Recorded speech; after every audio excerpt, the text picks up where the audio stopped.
We both had our favorite thing, our favorite hobby was the same thing. We're brothers, we lived together, we're the same age basically, so we always had each other and we always had wrestling. So, it was nice. I was very blessed in that aspect, that never, no boredom. You know what I mean? Always something to do.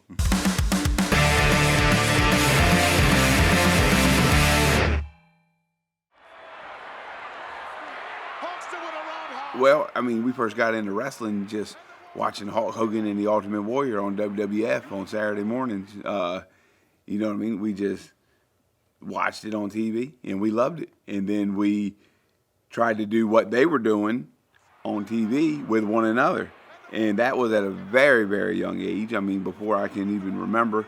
But yeah, he was a big Ultimate Warrior guy. I was a big Hulk Hogan guy. And we would just wrestle and fight and wrestle and fight. And, we were less than a year apart in age. We were perfect sparring partners, we were perfect opponents for one another because there wasn't that much of an age or size difference. So, yeah, we watched WWF on TV and wanted to do that. And there was nothing stopping us from doing it. So we did it. If I'm being honest, and I pride myself on being an honest man, he would get me there for a long time. It was probably not till somewhere in them teenage years that I finally caught up to him. Not only did I catch up to him, but I learned him. I strategized and knew what he was coming with, so I could duck it and I could slip it, and then that's when I started picking up some victories. But it was a long time that I just was taking the loss time after time after time. But yeah, I got there. When we were in 2000, in the year 2000, we were wrestling in the backyard. We wrestled on the trampoline. Dad helped us, Mom helped us, and we got a bunch of lumber. We built a great big wooden platform and put it on top of the trampoline frame. 4 posts in the corner, 4x4s in the corner, down into the ground, some cable and some garden hose for ropes. And so we built our own ring in our backyard. And we went out there and we beat the crap out of each other, and we kind of tried to do what we saw wrestlers do on TV and on the tapes and stuff that we would buy. And so we did it to the best of our ability, but we weren't officially trained. We hadn't been trained properly, and we would film ourselves wrestling in the backyard, and we would send tapes to leagues up and down the East Coast. And finally, a guy in Wilmington, Delaware, a league called East Coast Wrestling Association, Jim Kettner was the owner. He said nobody would train us because we were 15 and 16, so it was a liability. It was, it was an insurance issue. He said, if your parents will sign these waivers, if you guys, then I'll train you guys. And so, yeah, 15 and 16, we start training in the year 2000 up in Wilmington. That's the Tuesday and Thursday, 7 to 10 every week. And Jim Kettner, the guy who owned the school, who owned the wrestling school, he said, you guys remind me of Jack and Jerry Briscoe. I'm going to call you Mark and Jay, the Briscoe Brothers 2000. So that was Jim Kettner from ECWA. He thought we reminded him of the old Briscoe brothers, Jack and Jerry, and so he originally named us the Briscoe Brothers 2000. We started professional when I was in 10th grade, he was in 11th grade, so I was 15 and he was 16, and so yeah, we would leave school would get out at 3 o'clock, we had to be up to Wilmington by 7 o'clock, and we would train from 7 to 10, and that was every week. We started in February, and our first match was in May. So we actually kind of graduated wrestling school pretty quick.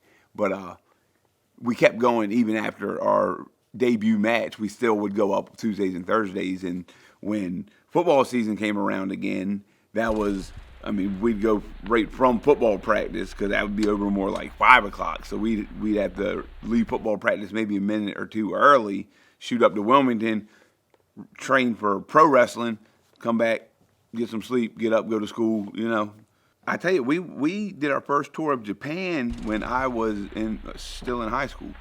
I was 17 years old. It was 2002, and we went over to Japan for a league called Big Japan Pro Wrestling for a long time, for years and years. We would leave Friday morning, go to whatever town we had to go to, wrestle Friday night. Then sometimes we'd drive to the next town, wrestle Saturday night, catch a flight home, or hop in the car, drive home, whatever it was. Ring of Honor started in 2002. We started wrestling in 2000, and our home base was the Northeast, which would be Philly, New York, New Jersey, towns in Pennsylvania, small country towns in Pennsylvania. And in 2002, Ring of Honor, they opened up shop in Philadelphia. So we were already kind of established in the area. And so we were on the very first show. Jay was actually the very first match of the first Ring of Honor show. And at the time, nobody knew how big Ring of Honor was going to become. And now here we are. I mean, it's still going today. It's owned by Tony Khan, who owns All Elite Wrestling, who's my boss now. Ring of Honor pretty much changed professional wrestling. The style was more focused on in-ring, hard-hitting, high impact, the action in the ring more than just the talking on the mic and the characters. Ring of Honor is what really brought the in-ring action to the forefront in America and really kind of worldwide. So yeah, we were in there from the very first show, and we're still there today, If you go back through the title history of the Ring of Honor tag titles, that's some of the best competition, some of the most prestigious names, some of the best teams that have come through wrestling in the last 20 years. And I mean, even all time, really. It's one of the best and most competitive tag team titles that there ever has been. And just to have held them 13 times, pretty cool.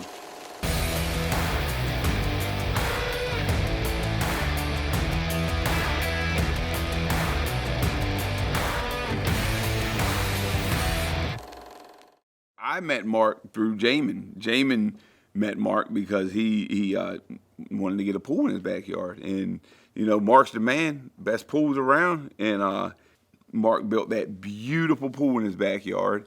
And then, I guess through the grapevine, and he asked us, hey, would y'all mind? Can we film you guys throwing me in the pool?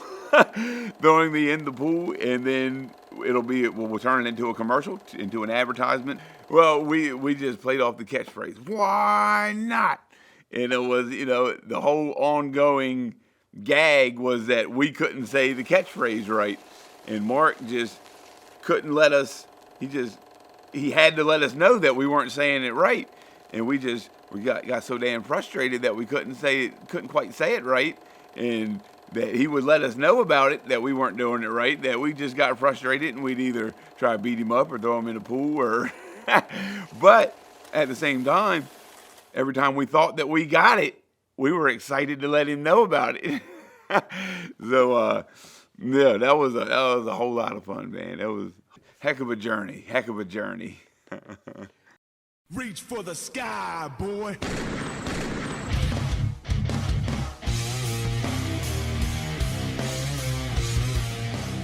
I think the important thing here is that we keep on smiling. We keep on enjoying life. We keep on having fun. And that's what Jamin, that's what he wants us to do. You know what I mean? He doesn't want us to sit down here and to have a pity party because of him. Now, there's 100%, it's a tragedy. But, we going to make the best out of everything. And I know Jamin's in a better place. And I know that all I can do is do my best for him, is do what I think he wants me to do, what he would be proud of me if I move forward with strength, you know what I mean? And whether I'm sad or not, still keep smiling, keep on moving forward, and hey, keep on keeping on.